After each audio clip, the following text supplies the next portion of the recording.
What's up, JP here and welcome to JP Investing, and today is October 4, 2025 and we are now looking sa graph ng PSEI, and as you can see 3-day bounce back na siya, no, in fairness.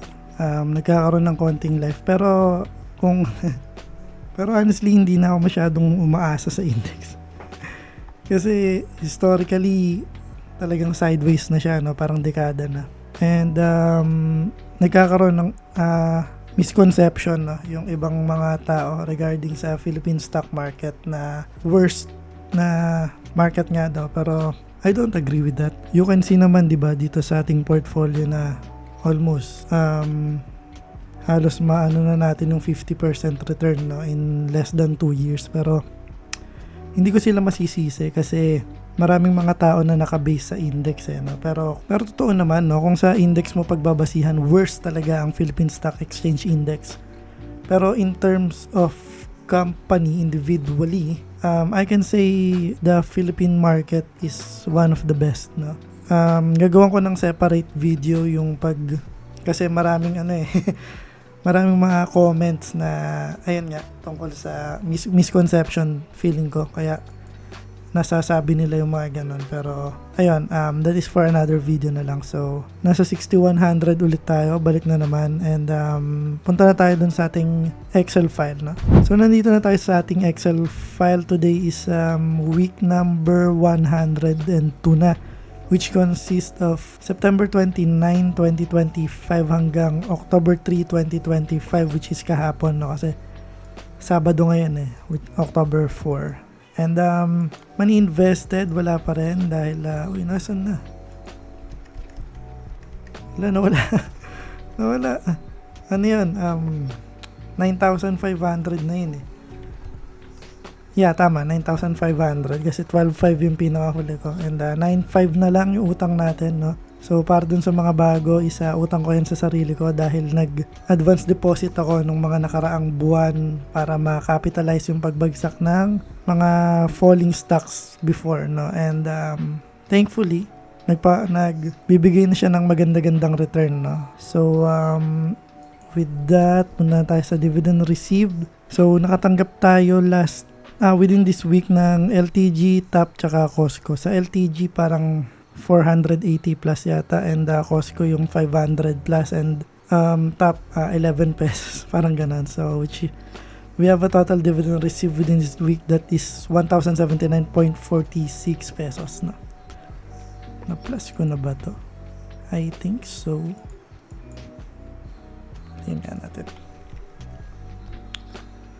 23,841.31 minus 1079.46 22,761.85 tama. So stocks that we bought, Costco, bakit? Dahil na-reach niya na yung another 10%, no? So ganun lang pagka undervalued yung stock na hawak ko. If for example nabili ko siya ng 5 pesos, pag angat na siya ng another 10% galing dun sa 5, bumibili na ako basta undervalued pa rin siya based sa calculation ko, no? So ayun, kaya ako bumili ng Costco, and stocks that we sold, wala, and we have a total market of 456,266.04. Actually baka nagtataka kayo, no, hindi naman ako nag-cash in pero may pambili ako ng stock, no? Dahil po yun sa meron akong buying power na natira, no, which is nilalaan ko sa upcoming IPO, no? That is 20,000 yata, 20,000 pesos, and Costco is, kung hindi ako nagkakamali, nasa 700 yung isang board lot niya, if I'm not mistaken. I don't know if correct ako. Tingnan lang natin. Costco, ayan, nasa 782 nga yung isang board lot niya. So may 20,000 ako, minus ng 500, pero kasi tinitingnan ko naman yung dividends na marireceive ko ng October, which is 1,000 pa naman, no? So ayun, may babalik naman yung pinambili ko ng Costco, no? Kasi November pa naman yung IPO ng Maynilad. So yeah, that's it. And stocks that we sold, wala, and we have a total market value of 456,600 at 266.04. So ayun, nag-bounce back na ulit siya, no, and nahigitan pa niya. That is almost 10,000 pesos yung inangat niya. Grabe, crazy talaga stock market, no. So we have an unrealized gain of 43,381.13. We have a total dividend received of 23,841.31. Ito na po yung total dividend na na-receive ko sa pag-invest ko sa loob ng 102 weeks. Yan na yung total niya. So what I did is nare-reinvest ko lang, no?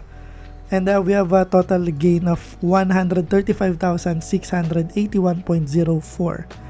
So ito na po yung total na gain natin, no? Nakasama na dito yung mga dividendo, yung mga unrealized gain, yung mga profit na na-take na natin, no? For example, yung top line, nabili natin siya for a certain price and umangat na siya and nag-take profit na tayo, binenta natin, and yung profit na yun kasama na dito, no? So paano ko to nakuha? Yun yung total money invested ko. Yung market value ko, minus ko lang dun sa total money invested ko, kaya siya lumabas na. Yan. And we have a total percentage gain of 42.32%. No, grabe. I don't know if maka 50% tayo nito bago dumating ang ika 2 years natin, pero I think malabo kasi magto 2 years na tayo, ilang araw na lang. October 19. So that is 15 days na lang, no? So I don't think maaabot natin ng 50%, pero hindi na masama, di ba? Kasi yung usual na angat lang naman ng mga index kahit sa American index, malaki na yung 10%, no? Actually, parang 10% yon annually, no? Kung annual 10%, 2 years, that should be 20% lang. And I think hindi pa kasama dun yung tax, no? Ito halos 42% tayo. That is almost 21% per year. 'Di ba? Tapos sasabihin mo pang hindi maganda yung mag-invest sa Philippine market. Come on. This is more than average if I'm not mistaken, no? And I don't think I am mistaken. So ayun lang. And we have a total money invested that is 320,585, no? So punta tayo dito sa dividends given. So, na-receive na natin lahat sa September. Siyempre, dahil October na ngayon. So, we are expecting Citicorp ngayong October and RFM with a total value of 1,029.84 pesos. So, ayun. And so on. Maganda sa November dahil nandun yung DMCI tsaka SCC, no? Kaya malaki-laki. And December naman is AREIT, LTG. Na. So, ayun lang. And we are expecting of 21,584.6 pesos total dividends for the year 2025. That is if hindi na magdadagdag. Pero syempre, alam naman natin na magdadagdag pa tayo, di ba? And kung hindi nyo alam, guys, tinatrack ko na rin yung next year. So, ito yon. Ito yung approximately na mare-receive natin for next year. 27,485.31. That is like 27,485.31. Ito yung kung hindi na ako magdadagdag ng investment ko, no, which is I don't think possible, no, kasi talagang monthly nagdadagdag tayo dito, no. So divide 12 lang natin tong total dividend. That is like 2,300 pesos per month na dividendo. Libre yon, guys, ha. How crazy is that, diba? So, ayun, punta na tayo dun sa ating comparison ng portfolio. So, nandito na tayo sa ating comparison ng portfolio. Ang huling update natin is September 26, 2025. And ang pinaka-latest update natin, which is kahapon, ay October 3, 2025. So, AREIT mula 43.45 naging 43.4 na lang, baba ng konti. ATI 31.1 naging 32.45, tumaas. Costco 7.29 naging 7.8 na siya, tumaas na rin siya. Citicorp 3.62 naging 3.64 na siya, tumaas din. DMCI 11 naging 11.58, grabe, taas na ng DMCI. And PhilREIT, alam ko bumaba ito, 3.4, ayan, 3.37, konti lang pala. And Globe 1492 naging 15.58 na siya, tumaas na siya. Keeper 2.52 naging 2.5 na lang, baba ng konti. LTG 15 na siya, naging 15.5, tumaas. Metrobank 69.4 naging 70 na. Megaworld 2 naging 2.03, tumaas. Plus 25.35 naging 25.65 na siya, tumaas. RFM 4.4 naging 4.29, bumaba pala ng konti RFM.